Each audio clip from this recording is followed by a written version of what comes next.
तर सिंधुदुर्गमध्ये राणे परिवारानं त्यांचा करिश्मा पुन्हा एकदा दाखवलेला आहे। सिंधुदुर्ग जिल्ह्यामध्ये नितेश राणे यांचा करिश्मा हा निवडणुकीमध्ये दिसलेला आहे। या संपूर्ण जिल्ह्यामध्ये महायुतीनं चांगलं यश मिळवलंय। वैभववाडीमध्ये तिन्ही मतदारसंघात भाजपाचा झेंडा भाजपानं रोवलेला आहे। मोठ्या प्रमाणात ताकद ही या ठिकाणी राणे परिवारानं लावली होती। कोकीसरे जिल्हा परिषद मतदारसंघात सुद्धा भाजपाचा उमेदवार विजयी झालाय। लोरे जिल्हा परिषद मतदारसंघातही रिद्धी सुतार या विजयी झाल्या।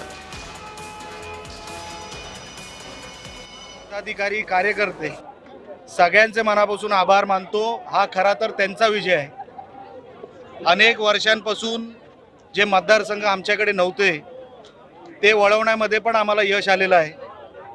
ह्याच्यामध्ये जनतेने जो आशीर्वाद आम्हाला दिला, कुठल्या शब्दामध्ये मी आभार त्यांचे मानू हे मला कळत नाहीये, पण तरी देखील कुडाळ मालवणसाठी विकासात्मक ज्या गोष्टी करणं भाग आहे तेवढं मी 100% करणार। या निमित्ताने मी आपल्याला शब्द देतो। विकासाच्या मार्गावर घेऊन गेले। राज्यात नाही, देशात नाही, जगाच्या पाठीवर सिंधुदुर्ग जिल्ह्याची एक वेगळी ओळख आमच्या सन्मान्य राणे साहेबांनी या जिल्ह्याला मिळवून दिली। आज त्यांच्याच विचारांवर चालणारे आमच्यासारखे असंख्य कार्यकर्ते आहेत आणि म्हणून राणे ब्रँड म्हणजे सिंधुदुर्गचा विकास, राणे ब्रँड म्हणजे सिंधुदुर्गाचं दरड उत्पन्न वाढवणं, राणे ब्रँड म्हणजे सिंधुदुर्गाच्या तरुण तरुणीला 2 हाताला काम देऊन परत एकदा त्यांना स्वघरी आणणं, याला राणे ब्रँड म्हणतात।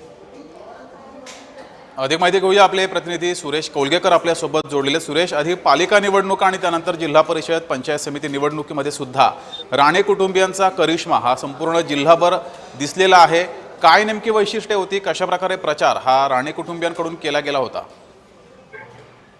निश्चितच बघितलं तर जगदीश, यापूर्वीही नारायण राणे यांचीच या सिंधुदुर्ग जिल्ह्यावर सत्ता राहिलेली आहे। गेली 28 वर्षे जिल्हा परिषदेवर नारायण राणे यांची वर्चस्व आहे। मात्र यावेळी हे वर्चस्व पुन्हा एकदा अबाधित राहिलेलं पाहायला मिळतंय, कारण मागील ज्या नगरपालिका आणि नगरपंचायतीच्या निवडणुकीत महायुती ही झाली नव्हती, स्वतंत्रपणे लढले गेले, त्याचा फटकाही बसला होता। मात्र यावेळी बघितलं तर महायुती झाली आणि खासदार नारायण राणे यांनी विशेष पुढाकार घेतला आणि त्या पुढाकाराला यश मिळालेलं आहे। त्यामुळे जिल्हा परिषदेच्या 50 जागांमध्ये 27 जागांवर भाजपला यश मिळालं, तर सेनेला 14 जागांवर यश मिळालेलं आहे।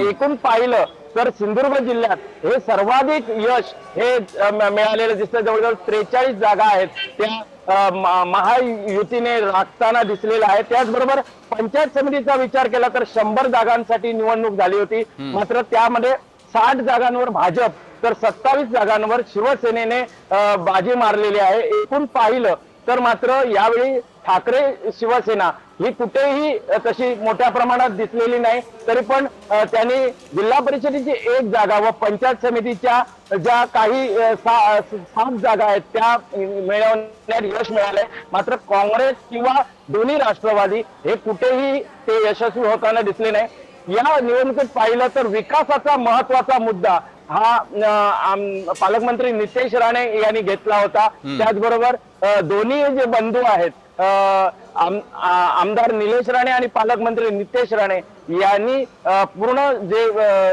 सिंधुदुर्ग जिल्हा आहे तो पिंजून काढला होता।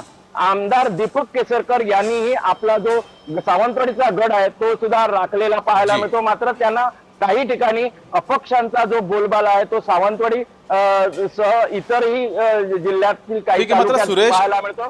त्यामुळे ठाकरे गटाचे वैभव नाईक यांच्यासाठी हा मोठा फटका आहे, कारण त्यांच्या मतदारसंघात सुद्धा भाजपानं बाजी मारलेली आहे। वैभव नाईक यांच्यासाठी हा किती मोठा फटका आहे जिल्हा परिषद पंचायत समितीमध्ये यश न मिळणं? निश्चितच बघितलं तर हा जो पाहिला तर मोठा फटका पाहायला मिळतो, कारण त्यांनी कुडाळ आणि मालवणमध्ये स्वतंत्रपणे ठाकरे शिवसेनेचे जे उमेदवार आहेत ते उभे केले होते।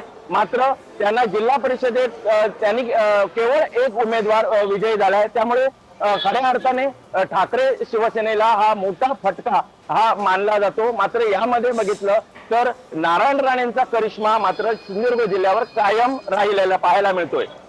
जगदीश जी, धन्यवाद सुरेश दिलेल्या या माहितीबद्दल।